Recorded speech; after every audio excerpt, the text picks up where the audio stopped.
Brooke's attorney leaned forward. Her voice dripped rehearsed concern. Your Honor, my client's blood brother deserves professional care, not exploitation by someone who married into the family.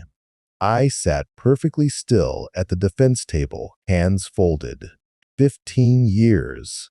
Every doctor's appointment, every therapy session, every midnight seizure, she called it exploitation. You're not real family, Brooke said, face flushed. That Marina should have been mine. Fine, I said. Let's review all the financials. Maya Torres stood, her chair scraping against the floor. She opened her leather portfolio. Your Honor, I can account for every dollar of the $340,000 in discrepancies from the Marina's accounts. The flush vanished from Brooke's cheeks. Lock in for the rest of the story by tapping subscribe. I met Angela 16 years ago when her Marina was drowning in debt. $127,000 underwater, her first husband 6 months dead, 13-year-old Brooke, who stopped speaking to her mother the day Tyler came home from the hospital. The Marina was a failing boatyard then. Peeling paint on the clapboard office, half the docks rotted through, engine parts scattered across a workshop floor that hadn't been swept in months. Angela stood in that workshop holding Tyler against her shoulder, bouncing him while he shrieked, and asked if I could fix a seized diesel engine on a commercial trawler. I could. I did. I fixed the engine, then the bilge pumps, then the haul-out winch that hadn't worked in 3 years. 6 months later, I married her, moved into the apartment above the workshop, and spent the next 14 years rebuilding everything. 60-hour weeks. I learned slip rental rates by undercutting competitors. Learned hull repair by fixing what I broke. Learned the yacht club politics by listening more than talking. Transformed the operation from commercial fishing repair to recreational marina services as the waterfront gentrified around us. Revenue through 42 occupied slips, repairs, and storage contracts. $340,000 annually total. I learned special needs care the same way. Trial and error. Tyler was 6 months old when I married Angela, diagnosed with autism at 18 months. He screamed at sudden sounds, refused most foods, couldn't tolerate certain textures or lighting. The pediatricians gave us pamphlets. The therapists gave us strategies. I gave him structure. Built him a modified apartment in the boathouse. Reinforced soundproofing, consistent lighting on timers, visual schedule board update every Sunday. Small kitchen with labeled cabinets, bedroom with blackout curtains, workspace where he practices boat maintenance under controlled conditions. Large windows overlooking the slips because the rhythmic slap of halyards against masts calmed his overloaded nervous system. I kept journals, ship's log style, every day since he was one. Developmental milestones, medication adjustments, favorite foods, behavioral patterns. What time he performs best with mechanical tasks. Which sensory triggers to avoid. How to recognize the early signs of overload. 15 leather-bound volumes documenting every detail of raising him. Tyler's 16 now. Handles bilge pump inspections without prompting, changes engine oil with steady hands, splices rope with the precision I taught him, thrives in the marina environment with its predictable routines and clear expectations. The institutional placement Brooke wants would destroy that. I never legally adopted him. The adoption attorney wanted $5,000 up front. Angela's oncologist wanted $8,000 for the experimental treatment. We chose her life. She died 2 years ago. Lung cancer, never smoked a day in her life. The morphine made her voice weak, but her eyes stayed fierce when she made me promise, her hand cold against my grease-stained fingers. Protect Tyler, she said, squeezing my hand. Keep the marina running. don't let anyone take what you built." I promised. She gave me the combination to the floor safe hidden behind the filing cabinet. Old 1970s model her first husband installed, something only she and I knew about. Inside were 3 spiral-bound notebooks. "My private ledgers," she said. Her breathing was labored. "Last 3 years. I noticed things, invoice discrepancies. Couldn't prove anything while I was sick, but I kept notes. The covers were water-stained, ink bleeding through in places. I took the key and combination. If anything seems wrong with the numbers," she said, "look there first." 1 week later, she was gone. I scrubbed algae from 42 slips, replaced dock cleats, tested electrical pedestals monthly, kept Tyler's schedule boards updated, wrote in the journals every night, preserved Angela's Catalina, 30 in slip 47, exactly as she left it, never leasing the space despite offers, running the engine monthly to keep the systems operational. Ramon Torres, my head mechanic, had worked there 23 years. Watched Angela struggle before I arrived. Watched me transform the failing operation into something profitable. The dock hands saw me teaching Tyler boat maintenance with patient repetition. The yacht club members witnessed 15 years of fair dealing and reliable work. Brooke left for college at 18, 2 visits per year. Never asked about Tyler's medication changes or the new visual schedule system. Blood relation, 0 presence. Angela trusted me despite my blue-collar background, believed loyalty and daily care mattered more than legal paperwork. Left me the safe combination and cryptic warning because she knew something was wrong. I just had to find it. 4 years ago, Brooke showed up at the Marina office carrying a leather portfolio and wearing heels that clicked against the dock planks. "I want to help," she said, settling into the chair across from my desk. "Mom's getting weaker, and I should be here. Back with the family legacy." Angela smiled from her spot by the window, oxygen tube trailing to the concentrator humming in the corner. She reached for Brooke's hand. "Trevor handles the mechanical work beautifully," Brooke said, opening the portfolio. "But vendor relations, supplier negotiations, that's more my expertise. Marketing background, professional network. I could upgrade those relationships." I looked at the spreadsheets she'd printed, color-coded charts showing supplier costs compared to industry averages. Numbers that made my wholesale accounts seem outdated. "Your current suppliers are fine for basic repairs," she said, "but premium clients expect better. Higher quality materials, faster delivery, professional presentation." Angela nodded slowly. The morphine made her agreeable. "I'm sure you're doing your best," Brooke said, voice gentle, "but vendor relationships require different approaches. Let me handle the invoices, the negotiations. You focus on what you do well." What I did well: grease under my fingernails, diesel on my work shirts, calluses from wrench handles, blue-collar limitations. I agreed because Angela wanted family harmony, because Brooke's college degree made her words sound authoritative, because I spent 60 hours weekly keeping 42 slips operational and didn't have time to question invoice line items. Looking back at the invoices later, I could see the costs started creeping upward 6 weeks after she took over.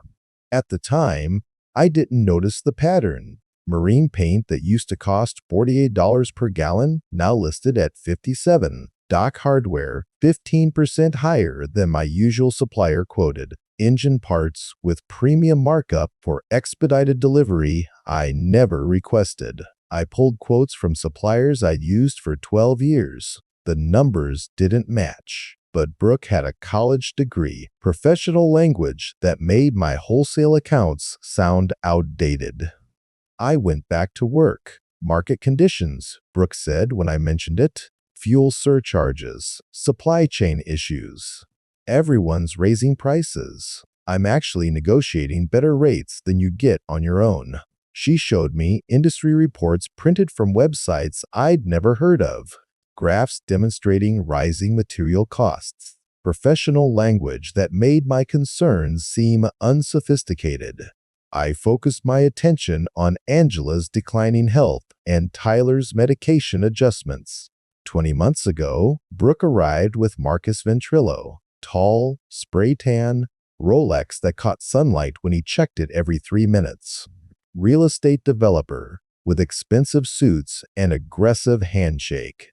Cologne that smelled like it cost more than my monthly diesel budget.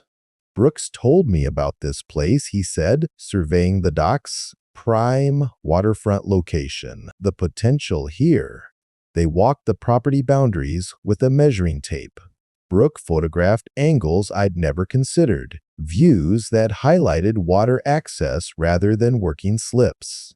Marcus made notes in a leather notebook identical to Brooke's portfolio. The family dinners started after their engagement. Angela insisted despite her weakness, wanting to celebrate Brooke's happiness. Marcus spread architectural renderings across the table between dishes of lasagna Angela couldn't eat. Ventrillo waterfront residences, he said, pointing to sleek glass towers. 40 stories high, infinity pools on every rendering. 42 luxury units, rooftop infinity pools, private boat slips, ground floor retail, honoring Angela's vision by maximizing the property's potential. Angela used to stand on the dock every morning, greeting the commercial fishermen by name, asking about their families. That was her vision. Progress requires vision, not old stories, Marcus said.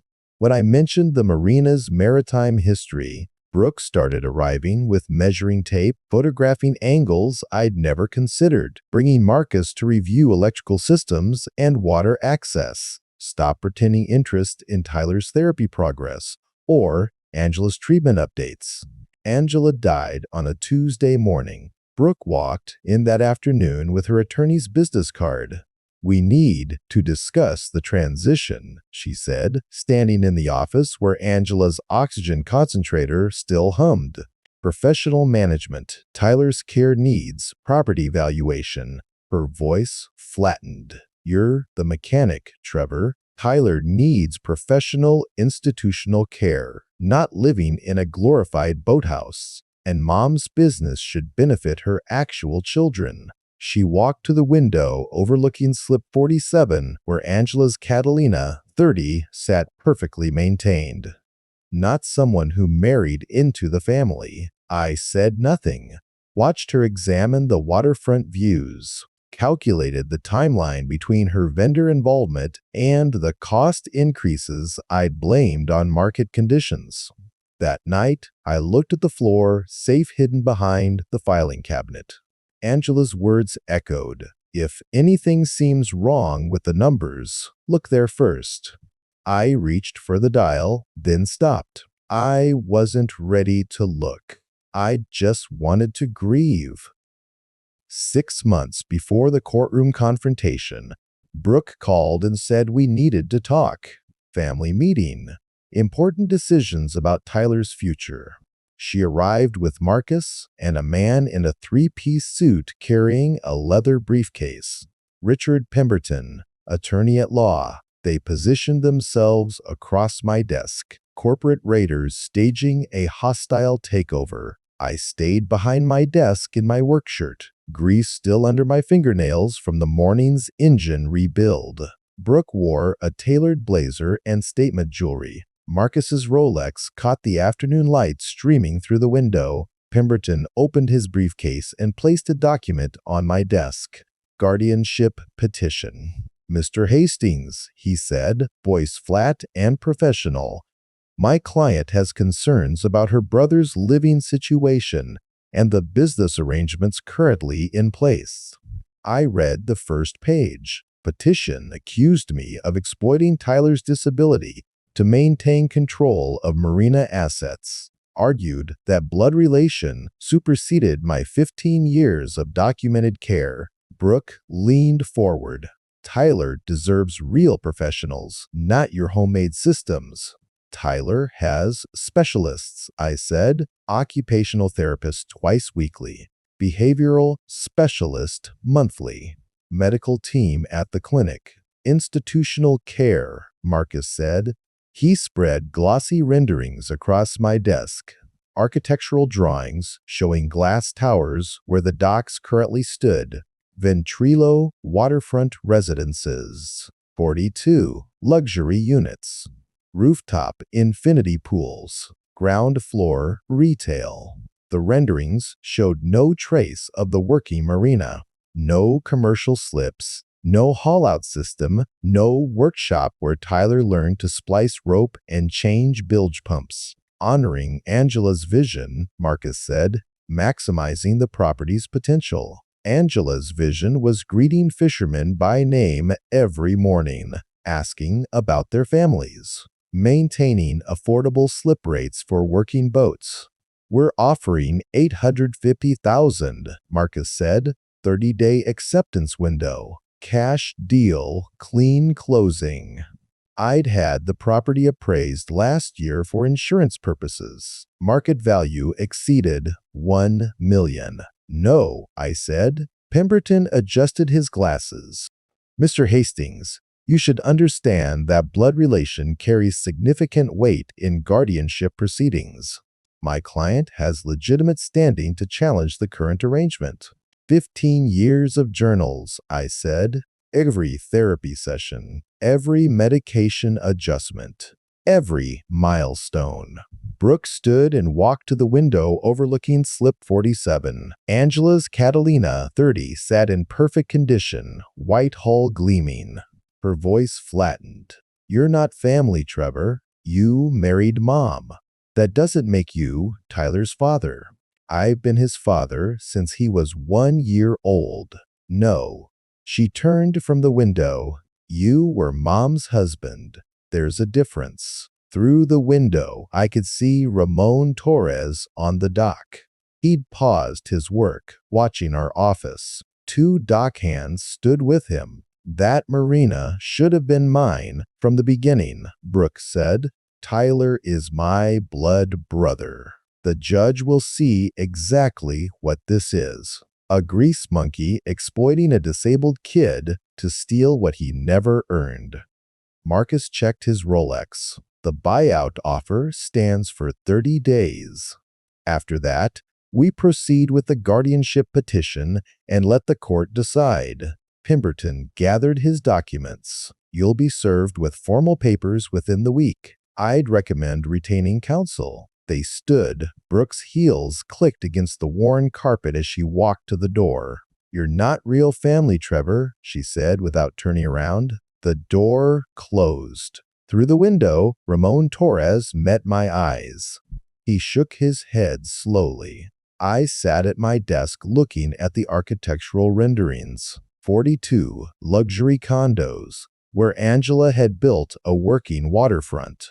Professional care facilities, where Tyler had learned independence through structured routine. My hands stayed folded on the desk. Ice blue eyes tracked the details. Pemberton's case law references. Marcus's below-market buyout. The employees who'd witnessed everything through the window. Not real family. The words settled somewhere in my chest. Not heat. Ice. The kind that doesn't melt. Navy mechanic calculating instead of reacting. 15 years of 60-hour weeks. Every doctor's appointment, every therapy breakthrough, every midnight seizure. Not real family. I looked toward the filing cabinet where the floor safe was hidden. Angela had left me the combination and a warning. If anything seems wrong with the numbers, look there first. A time to follow the money. I opened the floor safe at 11:47 p.m. My grease-stained fingers worked the combination Angela gave me 2 years ago. The tumblers clicked into place. Inside sat 3 spiral-bound notebooks with water-stained covers. The first page showed Angela's handwriting, shaky from illness but still precise. Marine paint quoted 48-gallon from Harbor Supply. Invoice shows 61-gallon from Premium Marine. No account on file. Markup $13. The date matched exactly 1 week after Brooke started handling vendor relations 4 years ago. I pulled the notebooks to my desk under the task lamp. The Marina was silent except for halyards pinging against masts outside the window. The ledgers smelled like mildew and diesel. Angela had documented 3 years of suspicions. Each entry included dates, vendor names, invoice numbers. Her margin notes questioned everything. Why did Dock hardware costs increase 60% while my wholesale accounts showed stable pricing? Why were we ordering from suppliers I'd never heard of? I cross-referenced her entries against 5 years of bank statements I'd preserved in chronological order. Pattern emerged immediately. Vendor payments increased dramatically, starting when Brooke began helping. The amounts accelerated after her engagement to Marcus. The final entry was dated 1 week before Angela died. Brooke approved another $12,400 for Dock hardware from Maritime Supply Solutions, LLC. Trevor's usual supplier quoted $7,800 for identical materials. Something is very wrong. I'm too weak to investigate. Trevor, if you're reading this, follow the money. You know what to do. I leaned back. Angela knew. She'd been tracking Brooke's scheme for 3 years, documenting evidence while cancer ate through her lungs. Too weak to confront it herself, but determined to leave me the trail, I left the message at 11:52 p.m. with the Maritime Trade Association, requesting their forensic accountant recommendation. The callback came at 6:05 a.m. Maya Torres met me at the Marina office 2 days later. She wore reading glasses on a chain. When she shook my hand, her grip matched her voice. No-nonsense firm. My parents owned a Vietnamese restaurant, she said, settling into the chair across from my desk. Their manager embezzled for 4 years before they caught it. Took 4 years to recover. That's why I do this work. I handed her Angela's ledgers and the bank statements.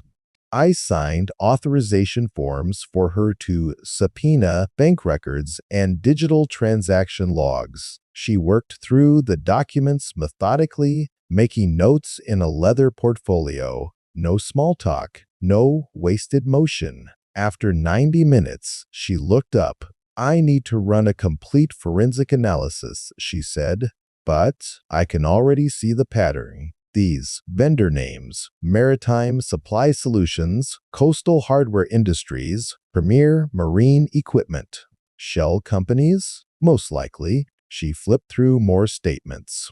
The payment amounts are consistent, just below audit thresholds. Someone who understood your accounting systems. Brooke handled vendor invoices for 3 years. Maya made another note. I'll need access to your complete banking records. 5 years minimum. Also, incorporation records for these vendor companies, if they exist. I gave her the login credentials. She called me 4 days later. Her voice was calm, but I heard the edge underneath. 37 months of suspicious invoices, she said. 3 shell companies, all incorporated by Brooke Castellani using the Marina's business address. Total amount, $340,000. $340,000. 1 year of Angela's life. Every payment was approved by Brooke, Maya continued. The funds transferred immediately to her personal accounts. Bank routing numbers, digital signatures, IP address logs showing the transactions originated from her home computer. Timestamps correlate with her social media posts. I wrote down the numbers in my ship's log journal. $340,000. 37 months. 3 shell companies. The timeline is irrefutable, Maya said. The embezzlement began exactly when she started handling vendor relations. It accelerated after her engagement. This wasn't opportunistic theft. This was systematic fraud. Can you testify to this? I can present a complete forensic timeline with documentary evidence. Bank statements, incorporation records, transfer logs, everything admissible in court. Angela's ledgers spread across my desk. Her final entry stared back. Follow the money. 26 days left on Marcus's deadline. I'd followed the money, found the proof. Now I had her. Brooke's attorney leaned forward. Her voice dripped rehearsed concern. Your Honor, my client seeks guardianship based on blood relation and legitimate concerns about her brother's welfare. The current guardian, while dedicated, demonstrates obsessive control over Tyler's routine that limits normal development. The courtroom smelled like floor polish and recycled air. I sat at the defense table in the same navy suit from 6 months ago, hands folded on the wood grain. Judge Patricia Okonkwo's bench loomed ahead, American flag and state seal mounted behind her. The gallery benches held Ramon Torres in a dress shirt that pulled at his shoulders, 3 dockhands who'd never worn ties before, yacht club members I'd known for 15 years. 23 years of witnesses. Brooke sat across the aisle in a cream blazer and statement necklace. Marcus beside her, checking his Rolex. Her attorney Pemberton stood to present opening arguments. Pemberton called his first witness. A child psychologist who'd never met Tyler described institutional care facilities with credentialed behavioral specialists, peer interaction opportunities, evidence-based sensory integration protocols. And the current living situation? Pemberton asked. A modified apartment above a boat repair shop is unconventional. Institutional settings provide peer interaction, credentialed staff, evidence-based interventions. My attorney cross-examined. Have you reviewed Tyler Castellani's current treatment plan? I've reviewed the general case file. Can you name his occupational therapist? The psychologist glanced at his notes. The file doesn't specify individual providers. His medication schedule? That would be in his medical records. His behavioral triggers? I'd need to review specific documentation. You haven't reviewed anything specific to Tyler Castellani, have you? The psychologist glanced at Pemberton. I've reviewed the general case parameters, which you haven't reviewed. Pemberton called Brooke next. She walked to the witness stand with practiced confidence, hand on the Bible, voice steady during the oath. She adjusted her statement necklace, smiled at the judge, settled into the witness chair like she'd been preparing for this moment. Tell us about your relationship with your brother, Pemberton said. Tyler and I grew up together. I remember when Mom brought him home from the hospital. Her voice caught. Perfectly timed pause, like she'd practiced in the mirror.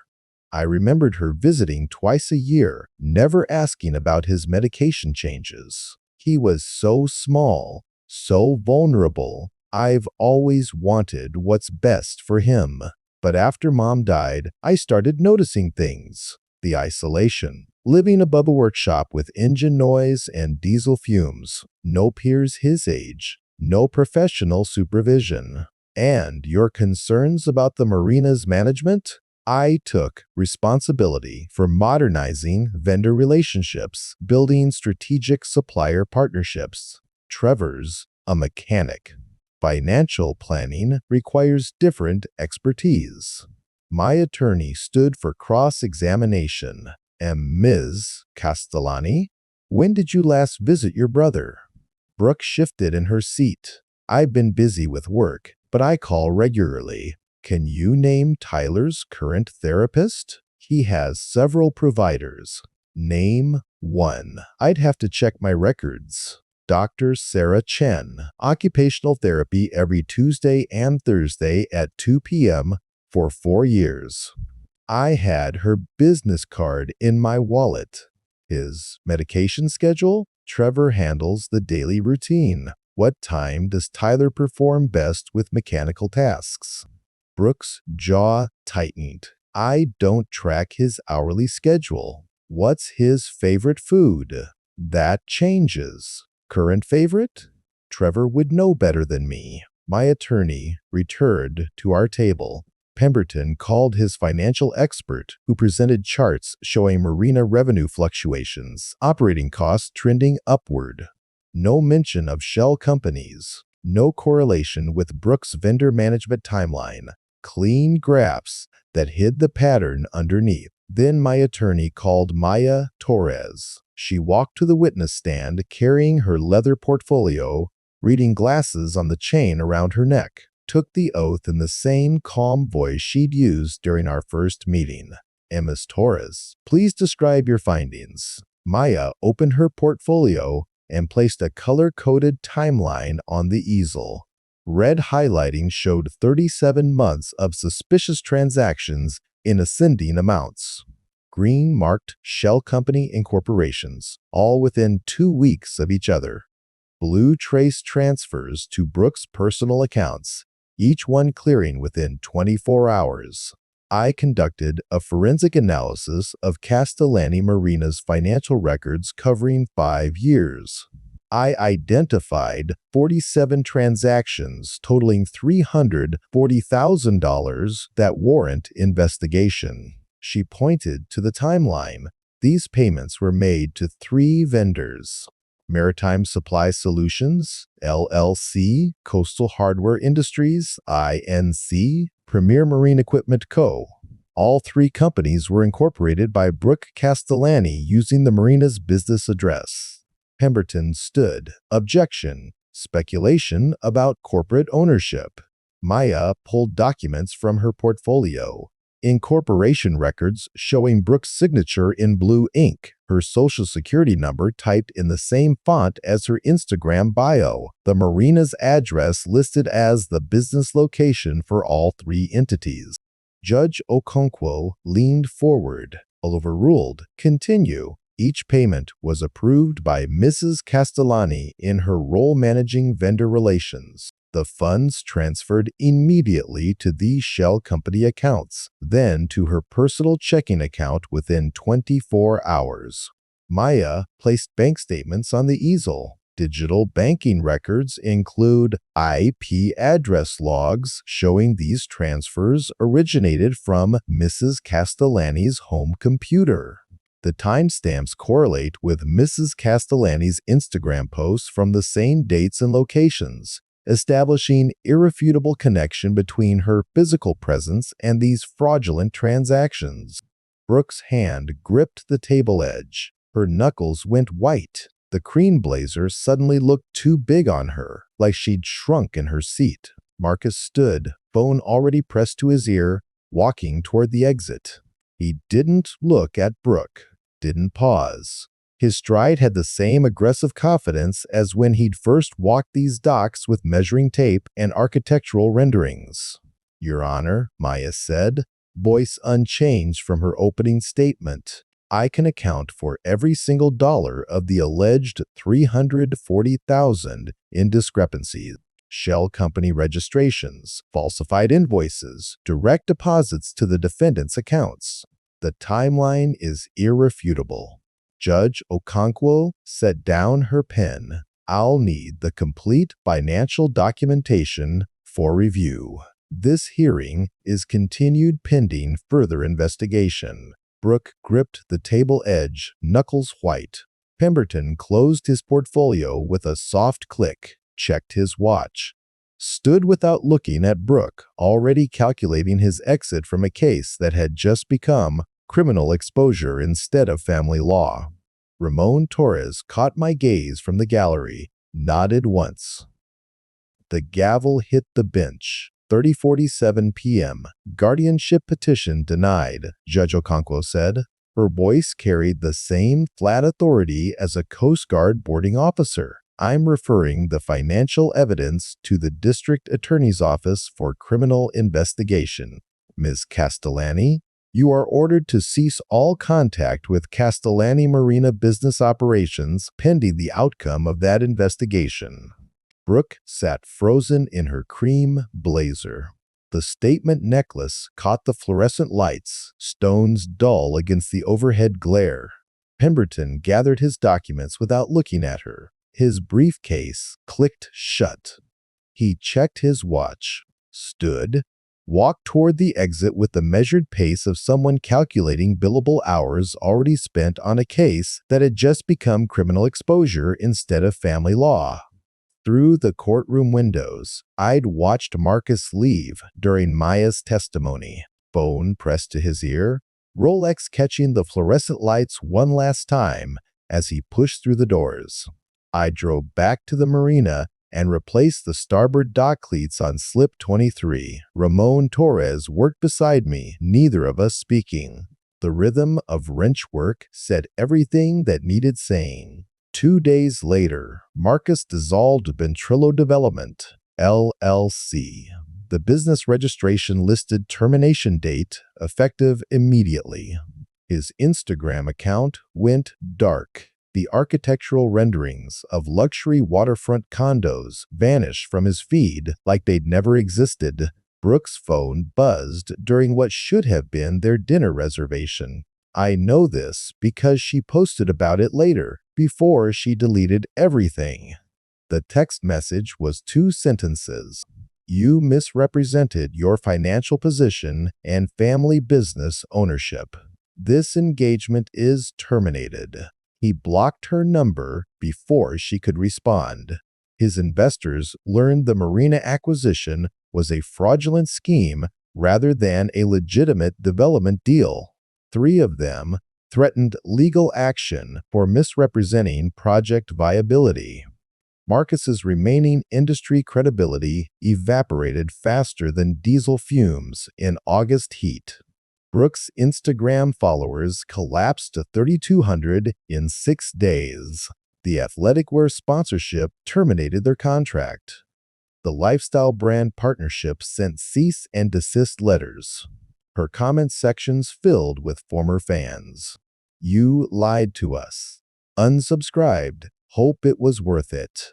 The leased BMW was repossessed outside her luxury apartment on a Tuesday morning. I know this because Ramon's daughter worked at the coffee shop across the street and mentioned it.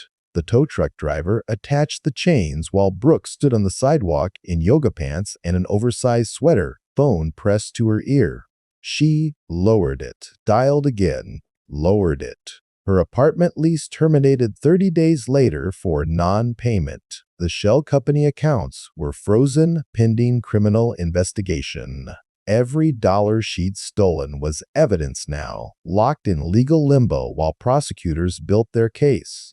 She moved to a modest rental in a neighborhood where bus routes replaced valet parking.